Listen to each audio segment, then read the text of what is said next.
Hi guys, మనం ఈరోజు financial management గురించి తెలుసుకుందాం. అసలు ఫైనాన్షియల్ మేనేజ్మెంట్ ఏంటంటే, financial management is concerned with proper utilization of funds in such a manner that it will increase the value plus earnings of a firm. అసలు financial management అంటే ఏంటంటే proper utilization of funds. అసలు funds అంటే ఏంటంటే any monetary instrument is known as fund. Any monetary instrument is known as fund. Monetary అంటే money are money equivalent. అది cash అవ్వచ్చు, లేదంటే బ్యాంకులో ఉండే బ్యాలెన్స్ అవ్వచ్చు, చెక్ అవ్వచ్చు, ఏదైనా ఫండ్ కిందకే వస్తుంది మనకి. జస్ట్ ఫినాన్షియల్ మేనేజ్మెంట్ అంటే ఫండ్స్ ఏవైతే ఉంటాయో వాటిని సరిగ్గా యూటిలైజ్ చేసుకోవడం,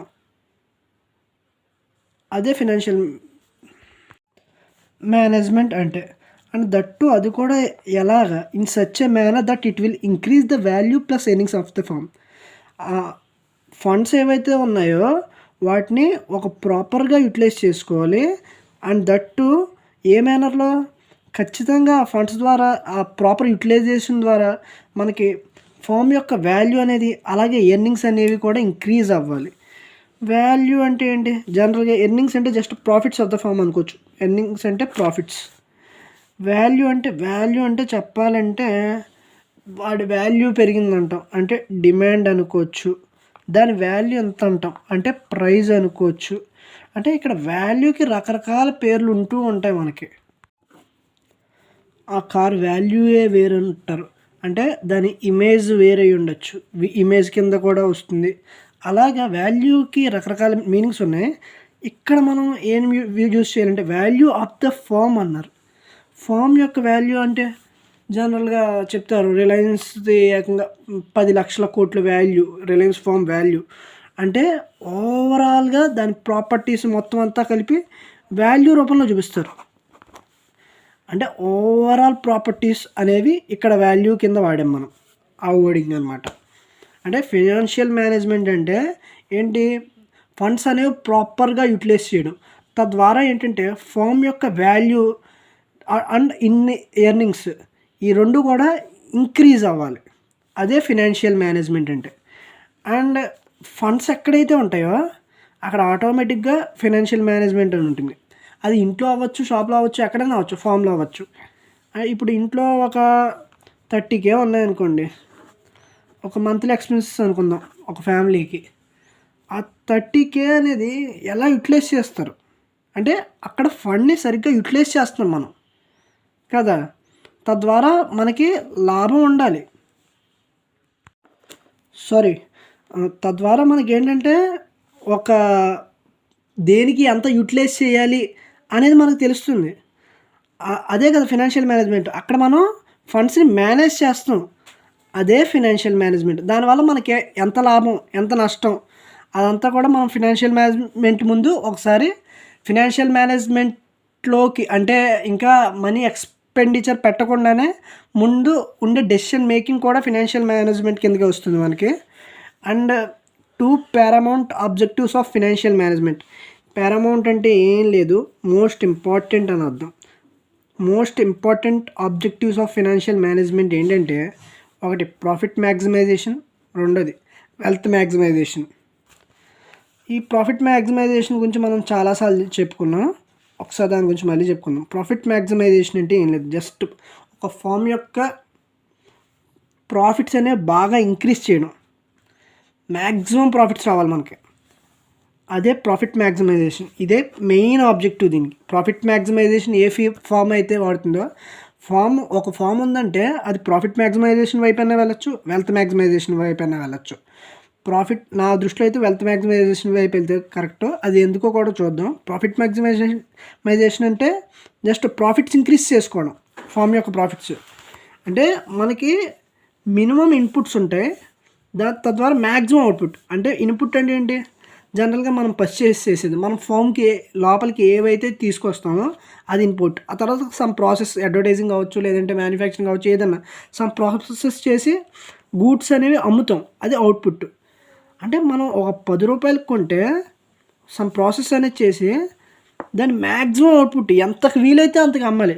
సపోజ్ 100 రూపీస్ అనుకోవచ్చు. అంటే మినిమం ఇన్పుట్ ఎంత తక్కువ కొనగలిగితే అంత తక్కువ కొని ఎంత ఎక్కువ వీలైతే అంత ఎక్కువ అమ్మడమే profit maximisation. Total revenue minus total cost is equal to total profit. Just formula అంతే. అంటే ఏం లేదు, ఒక పెన్ ఉంది 10 రూపీస్ కొన్నాను నేను, దాన్ని 12 రూపీస్కి అమ్మాను. ఇది అంతకుముందు చెప్పిన ఎగ్జాంపులే. ఇక్కడ రెవెన్యూ అనేది 12 రూపీస్, కాస్ట్ అనేది 10 రూపీస్. ఎందుకంటే నేను ఆ కాస్ట్కి కొన్నాను కాబట్టి అది టోటల్ కాస్ట్ అవుతుంది. రెవెన్యూ ఆ రేట్కి అమ్మాను కాబట్టి టోటల్ రెవెన్యూ 12 అవుతుంది. ప్రాఫిట్ ఎంత నాకు 2 రూపీస్ టోటల్ ప్రాఫిట్. ఇక్కడ డెసిషన్ మేకింగ్ అనేది ఎందులోనైనా సరే, వెల్త్ మ్యాక్సిమైజేషన్ అయినా సరే, ప్రాఫిట్ మ్యాక్సిమైజేషన్లో అయినా ఇంపార్టెంట్ రోల్ ప్లే చేస్తుంది. అయితే ప్రాఫిట్ మ్యాక్సిమైజేషన్లో ఇంకొంచెం ఎక్కువ ఇంపార్టెంట్ రోల్ అనేది మెయింటైన్ చేస్తుంది. ఎందుకంటే ప్రాఫిట్ మ్యాక్సిమైజేషన్ ఎప్పుడు కూడా కాస్త రిస్క్తో కూడుకుని ఉంటుంది. నెక్స్ట్ వెల్త్ మ్యాక్సిమైజేషన్ గురించి మనం చూసుకుంటే కనుక ప్రాఫిట్ అన్నా వెల్త్ అన్నా డబ్బే జనరల్ ఇంగ్లీష్ సినారియోలో. కానీ ఇది ఎకనామిక్స్. ప్రాఫిట్ అంటే డబ్బే. మనం 10 రూపాయలు పెడితే సమ్ ఎక్సెస్ కొద్దిగా అమౌంట్ వస్తే చాలు, అది ప్రాఫిట్ గురించి మాత్రమే ఆలోచిస్తాం. వెల్త్ అనేది అలా కాదు, ప్రాఫిట్ ఉంటుంది. ఏ బిజినెస్ కూడా ప్రాఫిట్ లేకుండా ఏ బిజినెస్ రన్ అవ్వదు, చేయడు కదా.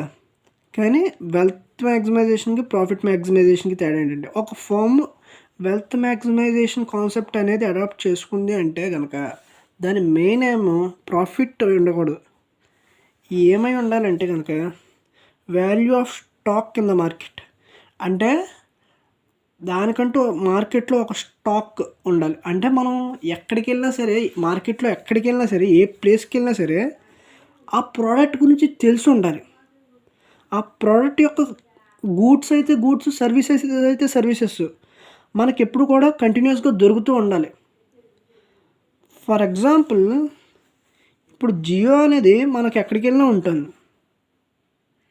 అది వెల్త్ మ్యాక్సిమైజేషన్ అని చెప్పచ్చు.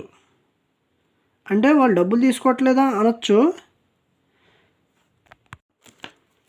ఇక్కడ ఏమవుతుందంటే జస్ట్ వాళ్ళు డబ్బులు అయితే తీసుకుంటున్నారు కానీ కాంపిటేటర్స్తో పోలిస్తే తక్కువ తీసుకుంటున్నారు వాళ్ళు, అంతే కదా. వాళ్ళు సమ్ 25 రూపీస్ రీఛార్జ్ ఉంటే ఇతను 20 రూపీస్ ఉంటుంది అనుకుందాం జియోది. అటు చూస్తే కాంపిటేటర్స్తో పోలిస్తే తక్కువ తీసుకుంటున్నారు. ప్లస్ ఇంకొక మెయిన్ ఆబ్జెక్టివ్ మనం చెప్పుకుంది, value of stock in market. మనం ఎక్కడికి వెళ్ళినా జియో అనేది ఉంటుంది. అంటే ఈ కాన్సెప్ట్ పూర్తిగా సాటిస్ఫై అయింది కాబట్టి అది వెల్త్ మ్యాక్సిమైజేషన్ కాన్సెప్ట్ ఫాలో అవుతుందని చెప్పచ్చు మనం. మీకు ఇంకొక బెస్ట్ ఎగ్జాంపుల్ చెప్పాలంటే, నేను ఉండే ప్లేస్లో మామూలుగా కొన్ని గ్రాసరీ షాప్స్ ఉన్నాయి. అలాగే ఒక మెయిన్ గ్రాసరీ షాప్ ఉంది, పేర్లు పెద్ద చెప్పాలనుకోవట్లే. అది విక్టరీ బజార్ అని ఉంది జనరల్గా, అదొక షాప్. ఇంకా చాలా గ్రాసరీ షాప్స్ ఉన్నాయి. ఇక్కడ ఏంటంటే ఇది వెల్త్ మ్యాక్సిమైజేషన్ ఫాలో అవుతుంది అనుకుందాం, విక్టరీ బజార్ అనేది. పోనీ అందరికీ తెలిసిన డీమార్ట్ అనుకోవచ్చు, డీమార్ట్ ఆర్ విక్టరీ బజార్. అవి ఏంటంటే వేరే పూర్తిగా ప్రాఫిట్ మ్యాక్సిమైజేషన్ కాన్సెప్ట్ ఫాలో అవ్వట్లేదు అనుకుందాం. ప్లస్ వాటికి value of stock in market ఉంది. అంటే మార్కెట్లో ఓ డీమార్ట్ అంటే ఒక వాల్యూ ఉంది. అంటే ప్రాఫిట్స్ ఎక్కువ ఛార్జ్ చేయకుండా రీజనబుల్ ప్రైస్కి వాళ్ళు గుడ్స్ అనేవి ఇస్తున్నారు. Plus value of stock in market, అందరికీ ఒక మంచి వాళ్ళు ఇచ్చే ప్రోడక్ట్స్ కాస్త క్వాలిటీ ఉంటాయి అనే నమ్మకం అనేది ఉంది అనమాట. ఎక్కడికి వెళ్ళినా వాళ్ళ ప్రోడక్ట్స్ అనేవి డిమాండ్ అనేది ఉంది వాళ్ళు తయారు చేసే ప్రోడక్ట్స్కి. Next increase worth of entity. Wealth maximisation concept ద్వారా ఏంటంటే ఒక బిజినెస్ యొక్క వర్త్, ఇందాక చెప్పుకున్నాం బిజినెస్ వాల్యూ పెరుగుతుందని, అదే ఇక్కడ వెల్త్ మ్యాక్సిమైజేషన్ కాన్సెప్ట్ ఏదైతే ఫాలో అవుతుందో, ఏ ఫామ్ అయితే ఫాలో అవుతుందో దానికి ఆటోమేటిక్గా దాని వాల్యూ అనేది పెరగాలి కూడా సరిగ్గా ఫాలో అయితే కనుక. Increases value of stakeholders అంటే ఏం లేదు, జస్ట్ షేర్ హోల్డర్స్ గురించి తెలుసుకున్నాం. స్టేక్ హోల్డర్స్ అంటే the persons who are interested in the business. Who regularly participate in the business, in the activities of the business. Maybe బిజినెస్కి సంబంధించిన owner అవ్వచ్చు, manager ఎవరైనా అవ్వచ్చు, ఎవరైనా అవ్వచ్చు. ఆ ఓనరా, అవునా, లేదంటే ఆ కంపెనీ మేనేజరా, ఆ ఫర్మ్ మేనేజరా, ఆటోమేటిక్గా వాళ్ళ వాల్యూ అనేది ఇంక్రీజ్ అవుతుంది ఈ వెల్త్ మ్యాక్సిమైజేషన్ ఫామ్లో. Next, increase of share holders. ఎక్కడ చూసినా ఆ ఫామ్ పేరే వినిపిస్తోంది అంటే కనుక ఆటోమేటిక్గా షేర్స్ ఉంటే కనుక దానికి షేర్స్ అనేవి పర్చేస్ చేయడానికి పబ్లిక్ అనేది అది కొనడానికి ట్రై చేస్తారు. ఆటోమేటిక్గా షేర్ హోల్డర్స్ అనేవాళ్ళు పెరుగుతారు. నెక్స్ట్, ఇన్ని ఉన్నాయి కదా. ఇక్కడ జనరల్గా గుడ్ విల్ ఏంటంటే జస్ట్ కస్టమర్స్తో హెల్ప్ఫుల్గా ఉండి కస్టమర్స్ దగ్గర ఒక మంచి నమ్మకం అనేది ఏర్పాటు చేసుకోవడం జనరల్ ఇంగ్లీష్ సినారియోలో. కానీ అకౌంటింగ్ సినారియోలో గుడ్ విల్ అనేది ఒక అసెట్గా కూడా ట్రీట్ చేస్తాం మనం. బ్యాలెన్స్ షీట్లో ఒక ప్రామినెంట్ రోల్ అనేది ఉంటుంది. అది మనం అకౌంటింగ్కి ముందు తెలుసుకుంటాం. ఇక్కడైతే జనరల్ మీనింగ్ తెలుసుకుంటే చాలు. అండ్ నెక్స్ట్, గుడ్ విల్ అనేది ఖచ్చితంగా ఉంటుంది వెల్త్ మ్యాక్సిమైజేషన్ ఫామ్లో. అంటే కస్టమర్స్తో ఫ్రెండ్లీగా ఉండి ఒక నమ్మకం అనేది ఏర్పరచుకుంటారు, వీళ్ళు అమ్మే ప్రోడక్ట్స్ బాగుంటాయి అనే నమ్మకం. నెక్స్ట్, సేల్స్ అనేవి పెరుగుతాయి, సర్వీసెస్ బాగుంటాయి. ఫస్ట్ వెల్త్ మ్యాక్సిమైజేషన్ ఫామ్లో ఖచ్చితంగా బాగుండాలి. ఇవన్నీ ఉంటేనే ఖచ్చితంగా వెల్త్ మ్యాక్సిమైజేషన్ కాన్సెప్ట్ అనేది ఒక ఫామ్ అడాప్ట్ చేసుకున్నట్టు. నెక్స్ట్, వాళ్ళు అమ్మే గూడ్స్ ఎప్పుడూ కూడా క్వాలిటీ ఉండాలి. అంటే డబ్బులు తక్కువ వచ్చినా పర్వాలా, ప్రాఫిట్ అనేది తక్కువ వచ్చినా పర్వాలా, కానీ గుడ్లో క్వాలిటీ అనేది తగ్గకూడదు, సర్వీస్లో ఎటువంటి లోటు రాకూడదు, సేల్స్ ఆటోమేటిక్గా బాగా జరగాలి. సేల్స్ బాగా జరగాలి అంటున్నాను, మరి ప్రాఫిట్ రాకపోతే అలాగా. అంటే ఇక్కడ ప్రాఫిట్ మ్యాక్సిమైజేషన్ ఫామ్కి వెల్త్ మ్యాక్సిమైజేషన్ ఫామ్కి ఏంటంటే ఇది జస్ట్ 10 గూడ్స్ అమ్మాడు అనుకుందాం. 10 గూడ్స్ అమ్మితే 100 రూపీస్ వచ్చాయి అనుకుందాం. వీడు సమ్ 20 గూడ్స్ అమ్మితేనే 100 రూపీస్ వచ్చాయి అనుకుందాం. సమ్ 30 అనుకోవచ్చు. 30 గూడ్స్ అమ్మితేనే 100 రూపీస్ అనుకోవచ్చు. వీడు క్వాలిటీ చూసుకున్నాడు, అంటే క్వాలిటీ ప్లస్ ప్రైజ్. ఇక్కడ క్వాలిటీ లేదా అనుకోవచ్చు, ఇక్కడ క్వాలిటీ ఒకటి ప్లస్ ప్రైజ్ రిలవెన్స్, కరెక్ట్గా ప్రైస్ మెయింటైన్ చేశాడు. అంటే మెయిన్ కస్టమర్కి ఎక్కువ సాటిస్ఫాక్షన్ కలిగేలా చేశాడు. ఇద్దరూ క్వాలిటీ ప్రొవైడ్ చేస్తున్నాడు. వీడు 10 గూడ్స్ 100 రూపీస్కి ఇస్తున్నాడు, 30 గూడ్స్ 100 రూపీస్కి ఇస్తున్నాడు వీడు. కాకపోతే ఏంటంటే వీడు సేల్స్ ఎక్కువ చూసుకున్నాడు, తద్వారా ప్రాఫిట్ రేట్ అనేది తగ్గుతుంది వీడికి. వీడు ప్రాఫిట్ అనేది ఎక్కువ చూసుకున్నాడు, తద్వారా ప్రాఫిట్ అనేది పెరుగుతుంది తప్ప సేల్స్ అనేవి జరగవు. అందుకనే ప్రాఫిట్ సేల్స్ ఒకటేలా చూడకూడదు మనం ఎప్పుడు కూడా. కానీ మరి వీడికి ప్రాఫిట్లో తేడా ఉంటుంది కదా అంటే ఉంటుంది, దానికి కూడా ముందు మీకు ఆన్సర్ అనేది తెలుస్తుంది. ప్లస్ ఇంకోటి ఏంటంటే సేల్స్ ఇక్కడ వెల్త్ మ్యాక్సిమైజేషన్ ఫామ్లో ఏంటంటే ఎక్కడికి వెళ్ళినా ప్రోడక్ట్ అనేది దొరుకుతుంది, తద్వారా సేల్స్ అనేవి కూడా వాడికి తక్కువ రేటుకి అమ్మినా సరే ఎక్కడైనా దొరుకుతాయి కదా, అన్ని చోట్ల అమ్ముడుపడుతున్నాయని. కానీ ప్రాఫిట్ మ్యాక్సిమైజేషన్లో అలా ఉండాలని లేదు, ఎందుకంటే పర్చేసింగ్ పవర్ ఉన్నవాడే కొంటాడు కాబట్టి కొన్ని ప్లేసెస్కి ఆ ప్రాఫిట్ మ్యాక్సిమైజేషన్ ఫామ్స్ అనేవి బాండింగ్ కింద ఉంటాయి అంతే.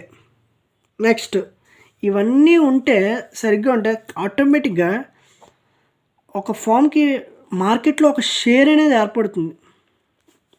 అంటే జనరల్గా ఒక సేల్స్ తీసుకుంటే కనుక ఒక ఫామ్ ఏ అనే ఫామ్ 10%, బి అనే ఫామ్ 20%, సి అనే ఫామ్ 30%, రిమైనింగ్ పర్సెంట్ మొత్తం ఈ ఫామ్కే రావచ్చు. అంటే ఒక 40%. అంటే ఇక్కడ వీటితో పోలిస్తే సేల్స్లో షేర్ అనేది ఆటోమేటిక్గా ఎక్కువగా ఉందిగా ఈ ఫామ్కి. నెక్స్ట్, లీడర్షిప్ అనేది ప్రివైల్ అవుతుంది. అంటే ఇప్పుడు జనరల్గా వీళ్ళు పెట్టే లీడర్షిప్ అంటే జనరల్గా మనం జనరల్ సినారియోలో చూసేది వేరు, ఆ సినారియో కూడా కరెక్టే. ఆ సినారియోతో పాటు బిజినెస్ పాయింట్ ఆఫ్ వ్యూలో ఇంకోటి ఏమి యాడ్ అవుతుందంటే జస్ట్ ప్రైస్ చూసుకోవచ్చు మనం.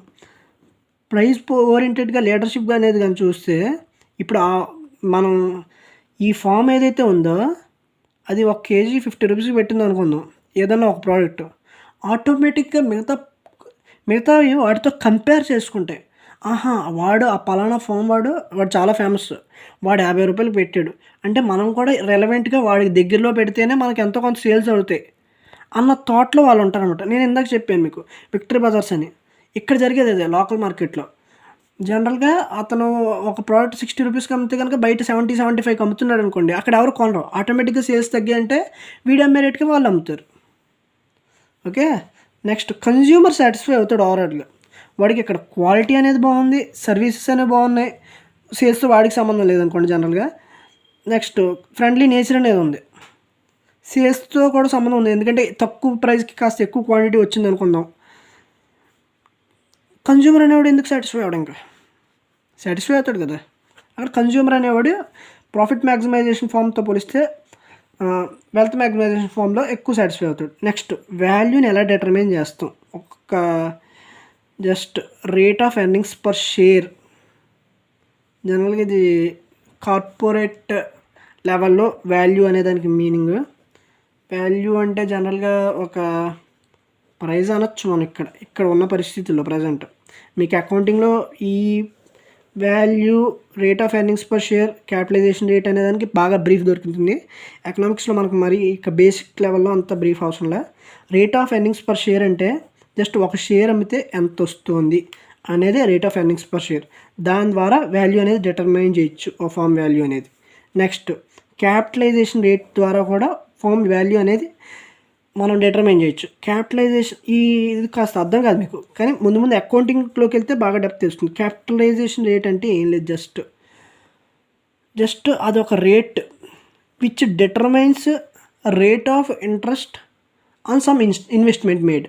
అంటే ఒక ఇన్వెస్ట్మెంట్ మనం అంతకుముందు చేసిన ఇన్వెస్ట్మెంట్ మీద రేట్ ఆఫ్ రిటర్న్ ఎంత వస్తుంది, ఏ రేట్లో వస్తుంది అనేది డిటర్మైన్ చేసేదే. అంటే మనం 100 రూపాయలు పెడితే తిరిగి మనకి ఎంత లాభం వచ్చింది, 80% వచ్చిందా, లేదంటే 120% వచ్చిందా, అంటే 20% ప్రాఫిట్ వచ్చిందా, 20% లాస్ వచ్చిందా, అంటే ఒక ఇన్వెస్ట్మెంట్ మీద పెట్టే రేట్ ఆఫ్ రిటర్న్ ఎంత వచ్చింది అనేది తెలిపేదే మనకి క్యాపిటలైజేషన్ రేట్. నెక్స్ట్ వీటి గురించి బ్రీఫ్గా అకౌంట్స్లో చెప్పుకోవచ్చు తర్వాత. నెక్స్ట్ డిఫరెన్సెస్ చూసుకుందాం. Wealth maximisation, profit maximisation difference చాలా అవసరం. ఎందుకంటే మనం ఏ ఫామ్ వైపు వెళ్ళాలనుకుంటామో ఈ డిఫరెన్సెస్ చెప్తే మనకి ఇక్కడ మీకు క్లియర్ పిక్చర్ అనేది కూడా వస్తుంది. ఇక్కడ ప్రాఫిట్ మ్యాక్సిమైజేషన్ ఫామ్లో ఎర్నింగ్ కెపాసిటీ అనేది, అంటే ప్రాఫిట్ ఎర్నింగ్ అనేది బాగా పెరుగుతుంది. వెల్త్ మ్యాక్సిమైజేషన్లో ప్రాఫిట్ ఎర్నింగ్ అనేది కాదు, value of stock in market. అంటే ఎందాక చెప్పుకున్నాం, ఎక్కడికి వెళ్ళినా ప్రోడక్ట్ అనేది దొరుకుతుంది, ఆ డిమాండ్ అనేది ఉంటుందన్నమాట. Next short term profit maximisation. ఇష్టం వచ్చిన రేట్లో పెట్టేస్తే ఆ బిజినెస్ ఎక్కువ కాలం ఎందుకు ఉంటుంది? ఇప్పుడు జనరల్గా వీళ్ళు చేసేది ఏంటంటే, ఇప్పుడు మనకి ఫ్లడ్స్ లాంటివి వచ్చినప్పుడు వాటర్ టిన్లు బాగా రేట్లు పెంచేస్తూ ఉంటారు. అది ప్రాఫిట్ మ్యాక్సిమైజేషన్. అప్పుడు ఆ పీరియడ్లో మాత్రం వాళ్ళు ప్రాఫిట్ మ్యాక్సిమైజేషన్ అనేది అడాప్ట్ చేసుకుంటున్నారు. తద్వారా ఏంటంటే అది షార్ట్ టర్మే కదా. ఇప్పుడు బాగా అవసరమైతే తప్ప అంత రేటుకి ఎవడో కొండవు. జస్ట్ షార్ట్ లెవెల్ కంటిన్యూస్గా పర్చేస్ చేయడం, అంత ప్రైస్ ఉన్న ప్రోడక్ట్స్ని ఎవడో, అది షార్ట్ టర్మే. కానీ ఇది మాత్రం లాంగ్ టర్మ్. ఆ ఫామ్తో ఒక బాండింగ్ అనేది ఏర్పడిపోతుంది వాడికి. ఎందుకంటే అక్కడ క్వాలిటీ అనేది దొరుకుతుంది, మనకి గుడ్ విల్ ఉంది, బాగుంది, సర్వీసెస్ బాగున్నాయి. ఆటోమేటిక్గా లాంగ్ టర్మ్ ట్రాన్సాక్షన్స్ అనేవి లాంగ్ టర్మ్గానే ఉంటాయి, ఎప్పుడు కంటిన్యూ అవుతూ ఉంటాయి కూడా. Next risk and uncertain. Profit maximisation ఎప్పుడు రిస్క్, ఎందుకంటే ఇష్టం వచ్చిన లాభాలు కమ్మితే ఆడు కొంటాడో ఎవరికి తెలియదు. ఇది నాట్ రిస్క్ బట్ సర్టైన్, అంటే కొన్నేళ్ళన్నా ఉంటుంది, అంతే రిస్క్ కాదు. ఎందుకంటే క్వాలిటీ అనేది ప్రొవైడ్ చేస్తున్నాం అన్నీ ఇంకా అర్థమైపోతుంది. టైం వాల్యూ ఆఫ్ మనీ అనేది ఇది పూర్తిగా ఇగ్నోర్ చేసింది. టైం వాల్యూ ఆఫ్ మనీ అనేది లేదు, అంటే ఏం లేదు, జస్ట్ టైంని బట్టి మనీ యొక్క వాల్యూ కూడా మారిపోవడం. అలా ఇక్కడ మీకు వాల్యూకి మనీకి పూర్తిగా డిఫరెన్స్ అనేది తెలిసిపోతుంది. 100 రూపీస్ మనీ అనేది ఉంది, దాని వాల్యూ కూడా ఇప్పుడు 100. అది వడ్డీకి ఇచ్చాం 10%కి ఒక సంవత్సరానికి. సంవత్సరం తర్వాత అది 110 రూపీస్ అయింది. ఇప్పుడు దాని వాల్యూ అనేది ఆటోమేటిక్గా మారింది. అది మనీయే 100 రూపీసే, కానీ వాల్యూ అనేది 10 రూపీస్ పెరిగి ఇప్పుడు 110 అయింది. టైం వాల్యూ ఆఫ్ మనీ అంటే మనీ యొక్క వాల్యూ కూడా టైం టు టైం మారిపోతూ ఉంటుంది. ఆ కాన్సెప్ట్ అనేది వెల్త్ మ్యాక్సిమైజేషన్ బాగా యాక్సెప్ట్ చేసింది, కానీ ప్రాఫిట్ మ్యాక్సిమైజేషన్ యాక్సెప్ట్ చేయలే. ఎందుకో చెప్తాను. ఇక్కడ స్లోగా ప్రాఫిట్స్ అనేవి ఎర్న్ చేయాలని వీడు అనుకుంటున్నాడు, ఉన్నట్టు డబ్బులు పడిపోవాలని. తర్వాత ఏంటి అన్నది వీడు ఆలోచించట్లా. ఇప్పుడు డబ్బులు ఉన్నాయి సరే, ఫామ్ క్లోజ్ అయిపోతుంది కదా, అంతే కదా, ఎవడో కొండవు కొన్ని రోజులు పోతే ఆ ప్రోడక్ట్ అనేది ఇప్పుడు ఎవరో అమ్మట్లా, వాడు ఒకడే అమ్ముతున్నాడు. అందుకని ప్రాఫిట్ మ్యాక్సిమైజ్ చేసుకుని ఇదిగా అమ్మేస్తున్నాడు. రేపన్న రోజు ఇంకో ఫామ్ ఇలాంటి మంచి ఫామ్ వచ్చి వాడు కూడా ప్రోడక్ట్ అమ్మాడంటే ఆటోమేటిక్గా అటు షిఫ్ట్ అయిపోతాడు. షిఫ్ట్ అయిపోతే వీడికి లాసే కదా. అది నెక్స్ట్ ఇక్కడ ప్రాఫిట్ మ్యాక్సిమైజేషన్ జస్ట్ అప్పటికప్పుడు సర్వైవ్ అవి అప్పటికప్పుడు దాని యొక్క ఫండ్స్ అనేది పెంచుకుంటే చాలు అన్నట్టు ఉంటుంది. కానీ వెల్త్ మ్యాక్సిమైజేషన్ అనేది మార్కెట్లో ఒక షేర్ అనేది ఏర్పరచుకోవాలనుకుంటుంది. ఓకే గైస్, ఇవి మెయిన్ డిఫరెన్సెస్. మొత్తం కాన్సెప్ట్ అంతా అర్థమైంది అనుకుంటున్నాను. ఏమైనా డౌట్స్ ఉంటే కనుక కామెంట్ సెక్షన్లో మెన్షన్ చేయండి. Thank you, bye.